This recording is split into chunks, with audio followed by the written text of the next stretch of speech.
안녕하세요, 랜드북팀의 류사호입니다.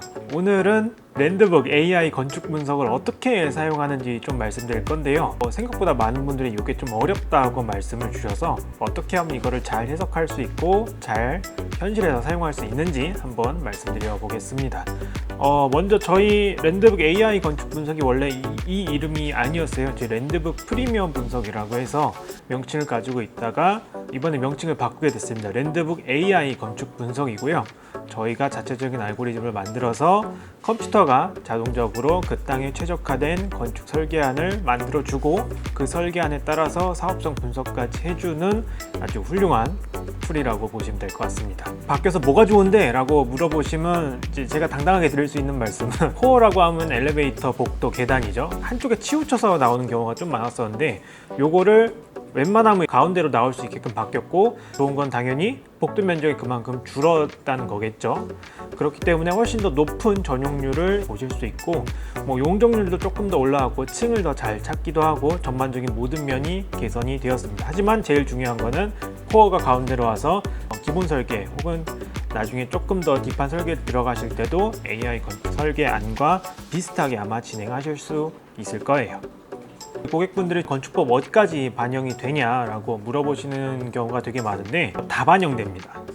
물론 이제 세세한 법까지는 아니지만 기본적으로 적용돼야 되는 법규들이 있죠. 당연히 주차장에 대한 법규 모두 다 적용이 되고, 건축법에 나와 있는 모든 법규들은 다 적용이 되게 되어 있습니다. 일조사선 같은 거 모두 다 적용이 되고요. 대지안의 공지, 그 다음에 주차 통로, 피난 통로 확보 등 실질적으로 건축의 초기 검토 단계에서 아주 굵직굵직하고 더 세세한 법안까지 모두 다 적용되어 있기 때문에 특별한 이상이 없는 한 저희가 제공해드리는 AI 건축 분석에서 크게 바뀔 일은 없을 거예요. AI 건축 분석에 대해서 조금 더 자세히 알려드리기 위해서 제가 한번 화면을 켜놓고 어떤 화면이 나오는지 한번 설명을 좀 드려보도록 할게요. 오늘 볼 필지는 바로 봉천동에 있는 땅입니다. 토지 건물 현황이나 가격 추정, 여러 가지 정보들이 쭉 나오고 있습니다. AI 건축 분석을 누르는 버튼은 바로 요 밑에 있습니다.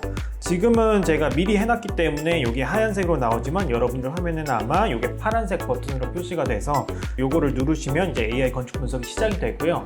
소요되는 시간은 약 1시간에서 2시간 정도 보시면 됩니다. 오래 걸리는 이유는 그만큼 분석을 딥하게 하기 때문에 오래 걸린다라고 말씀을 드릴 수 있어요. 이게 몇 초 만에 나올 거였으면 일시당초 건축 설계가 이렇게 복잡한 업무도 아니었겠죠. 굉장히 복잡한 연산을 수행하고 그에 따른 고품질의 결과물을 받아보신다고 생각하면 좋을 것 같습니다. 옆에 이 필지에 지으면 어떻게 건물이 나올지에 대한 건물의 형상을 보실 수 있고, 그 다음에 건축물의 주소와 함께 주변의 신축 빈도가 어떤지까지 보실 수 있어요. 만약 신축 빈도가 많다라고 하면 이 동네에 개발이 많이 되고 있다, 공급이 많은 지역이기 때문에 경쟁을 잘 준비해야 된다라는 의미로도 해석을 할 수 있고, 신축 빈도가 적다라고 하면 그만큼 수요가 없는 지역인데 반대로 얘기하면 지금 뛰어들면 내가 맨 처음에 여기 시장을 좀 더 일으킬 수 있다로 해석을 할 수도 있겠습니다. 분양 수익이 얼마인지, 그 다음에 이거를 임대 운영한다면 연에 임대 수익을 얼마나 얻을 수 있는지에 대한 금액이 표시가 되고요. 밑에 이제 투자 수익률이라고 표시가 되는데 8.2%면 이게 엄청 좋은 수치이거든요. 그 다음에 밑에 있는 아주 간략한 건물에 대한 정보가 나오는데, 요거는 실용적률이 183.2%라고 나왔어요. 이 실용적률이라는 말이 뭐냐면 주택으로 치면 발코니 확장 면적까지 전부 다 포함해서 이제 실제로 시공이 얼마 들어가는지를 표시를 해드린 거고, 상가로 친다면 노대 면적까지 전부 다 합산을 해서 이 지역에서 얼마나 이 공사용 면적을 확보할 수 있는지를 말씀드리는 겁니다. 당연히 인허가용 용적률은 요거보다 더 적게 나올 수밖에 없겠죠. 그 다음 옆에 층수 내용 나오고 밑에 세대수 나오고 주차대수 7대까지 나옵니다. 자, 그렇게 해서 첫 화면은 세팅이 되는 겁니다. 밑에 좀 내려보시면 현재 건물 현황, 토지 추정가가 있을 텐데, 요거도 저희가 제공해드린 토지 추정가는 이제 많은 분들이 굉장히 사랑해주시는 기능 중에 하나이죠. 저희 자체적인 알고리즘을 통해서 주변에 여러 가지 거래 사례를 참고하고 필지의 형상, 그 다음에 여러 가지 입주 조건들을 판단을 해서 저희가 가격 추정을 해오기 때문에 저희가 제공해드린 토지 추정가에 대한 오차를 보면 요거에서 한 5에서 10% 내에는 전부 다 거래가 일어난 거를 저희가 확인을 하고 있습니다. 밑에 보면 가격 추정 기준 보기에서 자세한 내용이 있으니까 이거 한번 참고해 주시면 좋을 것 같고요. 밑에는 이제 간략하게 보실 수 있는 공시지가 추이가 마련되어 있고요. 한 단계 더 내려오시면 드디어 이제 신축 분석에 대한 내용이 나오는데, 밑에 있는 그림은 마우스를 드래그 하시면 이렇게 회전이 가능하고 확대까지 가능하세요. 실제 지어질 건물이 어떤 형상을 하겠구나 라고 매우 쉽고 직관적으로 보실 수 있고요. 여기서 바로 주차 대수도 파악이 가능하죠. 코어는 지금 여기 있는 걸로 보이고, 주차 대수는 여기 5대가 있고 여기 2대가 있는 걸로 보이고 있습니다. 그래서 옆에 바로 오른쪽에 보시면 요거에 대한 토지 면적, 그 다음에 대지 면적이 또 따로 있죠. 살짝 이제 재척이 되는 거를 알 수 있습니다. 그 재척이 되는 거는 저희가 여기 빨간색으로 여기 표시가 되거든요. 여기가 왜 되냐? 여긴 당연히 모서리 부분이기 때문에 가각전제가 들어가야 되는 부분입니다. 그렇기 때문에 재척 면적이 약 9제곱미터, 이건 나라에 고스란히 기부를 해야 되는 면적이죠. 그 면적이 나오고 있고, 주 용도는 다세대 주택이 나오고, 층수는 5개층이며 승강기 1대, 그 다음에 주차대수 7대로 적용되어 있는 걸 볼 수 있습니다. 그리고 여기 용도 지역에 맞게 여기가 3종이기 때문에 건폐율 50%에 법정 250% 용적률 적용받고, 그거에 따른 각각의 건축 면적, 연면적, 요 결과물에 대한 면적표가 다 제공이 되는 걸 아실 수 있고, 위에서 말씀드렸던 실연면적, 발코니 확장 면적 등 모두 포함해서 어떻게 면적이 나오는지 요 면적에 대한 숫자와 용적률 퍼센트가 다 나온 걸 보실 수 있습니다.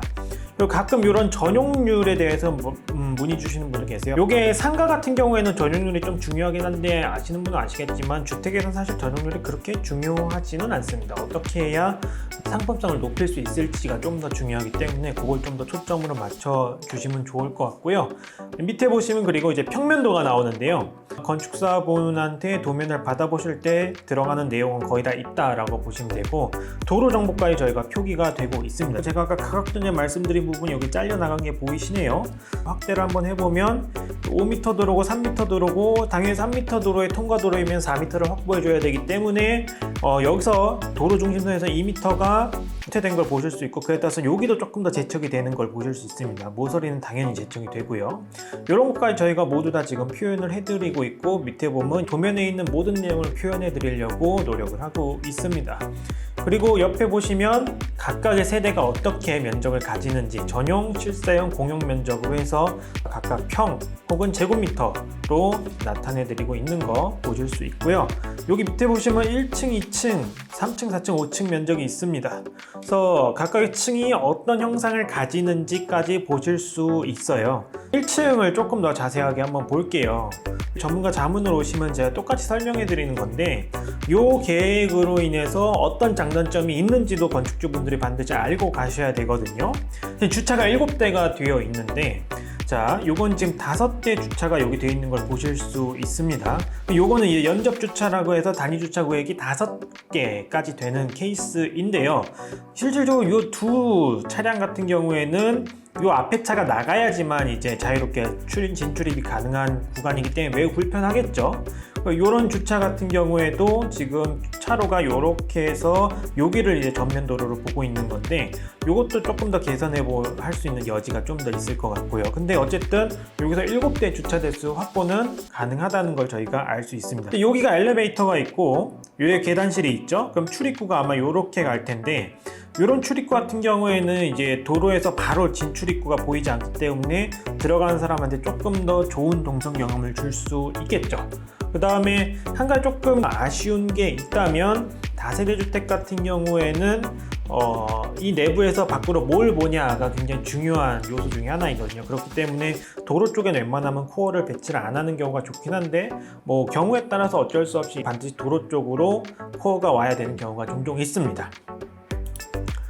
2층으로 올라가 보시면 조금 더 평면도를 확대해서 볼까요? 지금 계단이 여기 있고 엘리베이터가 있고, 요 회색으로 표시된 곳이 복도입니다. 그 다음에 여기 하얗게 표시된 곳이 문인데, 이제 201, 2, 3, 4, 5의 면적이 각각 어떻게 되는지 밑에 한꺼번에 표시가 돼서 굳이 옆에 면적표를 보지 않으시더라도 도면 안에서 각각의 세대에 대해서 아마 판단을 하실 수 있을 거예요. 원룸 형태로 되어 있는 걸 보실 수 있습니다. 이게 29제곱미터 정도면 오픈형 원룸으로 가능할 것 같고, 형상에 따라서 이렇게 가운데로 세대 진출이 되는 것 같은 경우에는 면적이 좀 작더라도 충분히 분리형 원룸으로 할 수 있게끔 가능은 할 것 같아요.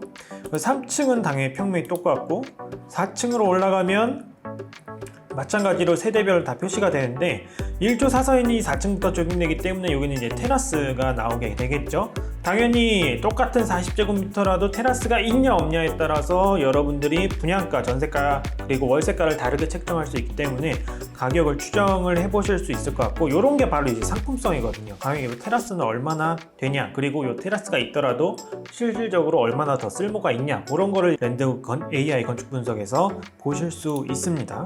그리고 5층까지 올라가면 면적이 이제 이렇게 구성이 되고 있는데 5층은 이 테라스가 작아진 걸 알 수 있죠. 면적별로 가격을 책정한 다음 당연히 다르게 여기도 책정이 돼야겠죠. 그리고 앞으로 저희가 이제 다락까지 추가가 될 예정이 있어서 이 다락 면적도 아마 조만간 보실 수 있지 않을까 싶습니다. 나는 여기에 원룸이 아니라 투룸을 하고 싶다라고 이제 생각을 하실 수 있잖아요. 맨 위에 가시면 여러분들 옵션을 조절할 수 있습니다. 지금 다세대에서 투룸형으로 한번 조절을 해보면요, 다른 계획안이 나오는 걸 보실 수 있죠. 아까와의 주차 배치와는 사뭇 다른 배치가 나오는 걸 보실 수 있습니다. 아까는 불편한 주차 2대, 그리고 자주식 주차 5대가 있었는데 여기 같은 경우에는 총 주차 대수는 7대로 똑같은데 모두 다 자주식으로 배치할 수 있게끔 지금 주차 배치가 되어 있는 걸 보실 수 있습니다. 2층을 보시면 이제 2세대만 계획이 되죠. 201호는 67.8제곱미터, 202호는 61.5제곱미터로 계획이 되는 걸 보실 수 있는데, 이게 정확히 이제 투룸형이 아니라 투룸 이상의 좀 널찍널찍하게 계획을 하실 때 필요한 옵션이라고 보시면 됩니다. 그래서 요 같은 경우에는 서울에서 이게 3룸 가능한 면적이에요. 보통 실사용 면적 한 58제곱미터 정도면 출입구 위치에 따라서 충분히 3룸 면적이 계획이 가능할 걸로 보이고요. 그 다음에 4층으로 가시면 이제 44제곱미터, 56제곱미터. 요건 좀 401호는 좀 넓은 투룸이 될 것 같고 402호는 좀 빡빡한 투룸이 될 것 같네요. 그런 기준으로 보시면 될 것 같고 501호, 502호는 모두 44제곱미터 한 투룸 정도로 봐주시면 되지 않을까 싶습니다. 물론 502호가 501호에는 없는 작은 면적 테라스가 있기 때문에 당연히 502호가 같은 면적이라도 더 비싸게 책정될 수 있는 근거가 되겠죠. 테라스가 그만큼 가치가 있냐라고 이제 반문을 하실 수도 있는데, 테라스가 있던 집에 한번 살아보신 분들은 다시는 테라스 없는 집에는 가지 못해요. 우리나라 기후가 아무리 여름에 습하고 덥고 겨울에 칼바람이 분다고 해도 그 사이에 좋은 날 6개월이 있기 때문에 이 6개월 동안의 가치를 굉장히 높여줄 수 있는 건축적 장치 중에 하나입니다. 다세대뿐만 아니라 다가구, 다중주택 옵션도 있고 전층 주거 옵션뿐만 아니라 1층 상가, 전층 상가 옵션도 있기 때문에 건축 사업을 할 때 고민했던 굉장히 다양한 옵션들을 한 번의 클릭으로 굉장히 많은 옵션들을 살펴볼 수 있습니다. 그렇기 때문에 이 옵션들을 잘 활용을 해서 각각의 장단점 혹은 각각의 건축 계획이 어떤 장단점이 있는지 한번 살펴보시면 제일 좋고, 제가 지금 원룸형, 투룸형만 대표적으로 보여드렸지만 원룸형에 나온 주차 배치를 가지고 이제 투룸형에 나온 평면을 적용할 수도 있는 거거든요. 종합적으로 점검해 보실 수 있으면 좋겠습니다. 그리고 참고로 말씀드리면 지금 요 평면도가 너무 작게 보이잖아요. 요거 하반기 내로 크게 보일 수 있도록 업데이트가 예정되어 있으니까 조금만 기다려주시면 여러분들이 더 보기 쉽게 보여드릴 수 있을 것 같습니다. 요 건축 계획의 다른 사업성 분석이 바로 밑에서 이어져요. 그렇게 해서 먼저 분양 먼저 보시면 지금 분양 순수익은 약 6.1억 원 정도 된다고 나오고, 이 밑에 있는 거는 사업 비용입니다. 토지 비용이 제시받은 금액이 얼마이신지, 또 저희 랜드북 추정가가 다르다면 요 연필 표시를 눌러서 매입 금액을 써주시면 되고요. 그 다음에 건축 비용 같은 것도 최근에 건축 비용이 워낙 날뛰기를 하고 있기 때문에 그런 거에 맞춰서 한번 써주시면 될 것 같고, 금융 비용 같은 것도 한번 보시면 될 것 같습니다. 금융 비용 같은 경우에는 여기에 옆에 자세하게 조절할 수 있는 탭이 있는데, 대출 비중, 내가 토지담보대출을 얼마나 받을 건지 최근에 한 75% 정도까지도 가능한 걸로 알고 있습니다. 그 다음에 이율은 내가 얼마를 적용받을지 지금 제가 알아본 바로는 5.5 정도 되는 것 같고, 그래도 한 12개월 정도면 넉넉합니다. 건축대출 이자 같은 경우에는 이것도 건축비도 한 75% 정도 된다고 보고, 그래도 우리 한 8.5% 정도로 봐봅시다. 요거 짓는데 한 8개월, 그래도 조금 오랜가 9개월 정도로 잡아보시죠. 이렇게 적용하면 그거에 맞게 금액이 다 변경된 걸 보실 수 있습니다. 분양뿐만 아니라 임대도 마찬가지로 모두 다 조절이 가능합니다. 그래서 여러분들이 어떤 사업 계획을 가지고 계신지에 따라서 이런 슬라이드나 아니면 시나리오별로 여러 가지 안을 검토할 수 있기 때문에 다양하게 살펴보실 수 있고, 아까 제가 말씀드린 건축 옵션 18가지의 임대 옵션까지 하면 총 36가지 시나리오가 나오거든요. 이 36가지 시나리오 안에 그래도 여러분들이 원하는 경우는 있지 않을까 기대는 하고 있습니다. 그 밑에는 참고 자료로 보시면 될 것 같아요. 토지, 건물 실거래가 어떻게 됐고 매매 사례가 어떤 게 있는지 주변에 한번 다양하게 살펴보실 수 있습니다. 신축 사례까지도 굉장히 많이 저희가 보여드리고 있거든요. 여러분들이 많은 내용을 종합적으로 보실 수 있기 때문에 저희 랜드북 AI 분석 한번 이용해 보시면 그래도 많은 공부를 하실 수 있지 않을까 싶습니다. 그래서 저희가 제공해드리는 레포트의 형태는 좀 이렇게 구성이 되어 있고요. 저희가 앞으로 굉장히 많은 업데이트를 앞두고 있기 때문에 여러분들이 저희 랜드북 AI 건축 분석을 사용하면 사용하실수록 앞으로 더 만족하실 수 있을 거예요. 당연히 저희가 쓸 수 있도록 내부에서 QA를 아주 열심히 하고 있고, 물론 저뿐만 아니라 굉장히 많은 분들이 많은 의견을 개진해주고 계십니다. 물론 개발하시는 분들 중에서도 건축 전공하신 분도 계시고 현업에 있는 건축가들이 직접 기획을 하기 때문에 여러분들 믿고 쓰셔도 충분하시고요. 그래서 굉장히 많은 분들이 사용을 해주셨으면 좋겠고, 앞으로 이제 추가될 기능들이 굉장히 많습니다. 지금은 코어가 몇 가지 유형밖에 없긴 하지만 실질적으로 실무에서 쓰이는 코어의 유형은 훨씬 더 다양하거든요. 그래서 그 다양한 코어의 유형들이 모두 다 나올 수 있도록 여러분들이 결국 보셔야 될 거는 그 세대가 이제 얼마의 면적을 가지냐, 이런 거에 집중을 하시고, 요 다음 단계, 그래서 이거는 좋은 세대냐 나쁜 세대냐는 결국 사람이랑 해야 되기 때문에 그런 조금 더 한 발짝 나아간 거를 문의하시고자 하신다면 저희 랜드북의 건축 컨설팅을 문의하시면 됩니다. 저희 랜드북 AI 건축 분석에 대해 살펴봤고요. 그래서 오늘은 여기까지 살펴보고 저희는 다음에 더 좋은 내용과 알찬 컨텐츠로 돌아오겠습니다. 좋아요, 댓글, 구독, 알림 설정까지 부탁드릴게요. 안녕!